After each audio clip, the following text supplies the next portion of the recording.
No, el personaje sí sale, ¿no? Se ve que es lo que tú dices, que es un poco espiritual. A mí me gustó porque cuando le dicen como que usted tiene que tocar bien para conseguir marido, entonces empieza a decir, sí, estridente, porque me dice, no, no es el objetivo de ella encontrar un marido. ¿Sí? Entonces esa parte ahí ya deja como ver un poco ese personaje que va por fuera de lo que a las mujeres quizás les inculcaban en ese tiempo. Claro, y es la que no encaja dentro de la lógica de la mujer que sufre, que está frustrada o que padece el encierro de la casa, porque la casa también es el mundo de ellas, entonces es una, o como nosotros nos imaginamos. Entonces este último momento escénico, que entre otras cosas no lo habíamos hecho jamás así. Digamos que el espacio también propone una posibilidad en el asunto como se plantea. Inclusive la construcción de esa escena fue rara. ¿Les cuento? Sí. No sé si están hablando, me parece más interesante oírlos. Pero digamos que esa escena, como es originalmente, es en un patio de ropas. Y ahí la criada, digamos, la señora está tendiendo sábanas, como en 100 años de soledad, cuando Remedios la Bella se eleva. Y claro, este personaje no es Remedios la Bella, pero a nosotros nos parecía mucho. Entonces siempre lo ponemos en lugares altos, por ejemplo, en filos de paredes elevadas, en la terraza de la casa del frente, en la copa de un árbol, para dar esa sensación de distanciamiento de lo pedestre y la tierra, para darle un poquito de, digamos, de vocación de vuelo, porque es un personaje distinto a todos. Digamos que es un personaje que no lo inhibe la desnudez. De hecho anda como en un vestido de velo y se baña ahí en el patio, distinto a como se baña la otra en la diagonal opuesta, que es con dolor y con un mundo turbulento. Entonces nosotros dijimos, bueno, ¿dónde sacamos este personaje esta vez? Se nos ocurrió hacerlo, no donde ustedes lo vieron, sino en la parte de atrás, donde el teatro permite un filo elevado, y dijimos, bueno, esa era chévere. Teníamos el seguidor de buena proyección, pero ya cuando fuimos a ensayar la escena y yo vi frente al filo de la pared donde pensábamos poner al personaje el altillo, te dije, no, mejor desde este punto mandamos el reflector y captamos los nuevos significados que propone el altillo, que ya no era, digamos, el vuelo místico de la mujer que se libera de las otras y de ese ambiente, sino era más bien el encierro y la liberación a través de la desnudez del cuerpo y del alma. Del cuerpo, porque ella no está bajo la tutela de la moral de las otras, porque está un poco disociada de esa realidad, y del alma, porque de alguna u otra manera, en el lenguaje metafórico de la propuesta de montaje, es posible entender ese tipo de libertad que es sobre todo interior, porque digamos las condiciones exteriores lo que la muestran es como en el encierro, allá arriba, donde seguramente guardan los calculaches y los secretos, como huesos. Ok, eso que hablas es muy, muy importante. Ahorita hablábamos entre todos y les contaba un poco en cuanto al espacio de no convencional, ¿no? Afuera, desarraigado del teatro completamente, del espacio del teatro. Entonces hablábamos de que, claro, como este tipo de montajes dentro de otros espacios van a ser diferentes normalmente, la obra cambia completamente según los espacios. Eso que tú dices es súper importante. Cada imagen toma otro significado según el espacio. Como que dentro de la dirección pueden haber, o dentro de la dramaturgia o dentro de la simbología, pueden haber cosas que queramos sugerir nosotros los artistas, pero dentro de este teatro no convencional también el espacio nos narra otra cosa. aparte de la dramaturgia o del sentido que le queramos dar. Y eso es súper importante que nosotros como espectadores también lo podamos percibir, ¿no? A mí me gustaría preguntar un poco, claro, esta es la gran casa de la perdición, ¿no? Como ocurren muchas cosas, hay muchos, tal vez fantasmas, muchas almas, muchas preguntas, pero ¿por qué la decisión de que las actrices hicieran casi todos los papeles? Lo que les dije al principio cuando hablé, porque yo andaba por el río Magdalena. Claro, es cierto. Yo andaba por el río Magdalena haciendo una expedición teatral en plena época para un militar candente. Se veían cada vez en el río flotando con gallinazos encima picando las entrañas. Todavía tuvo el Magdalena medio, pero en la época en que yo estaba haciendo la expedición, en realidad era un tiempo donde la violencia se había recrudecido. Están haciendo unas matanzas inverosímiles.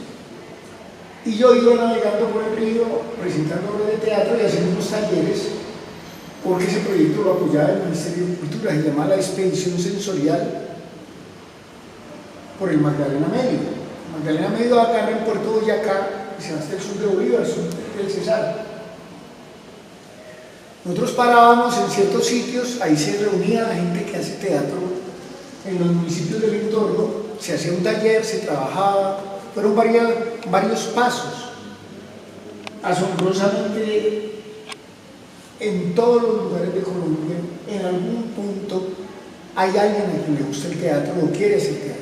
Eso es una cosa interesante de analizar, porque como ninguna otra de las expresiones artísticas, el teatro, escapando a lo folclórico, que es donde muchas veces se retuvo la danza y la música,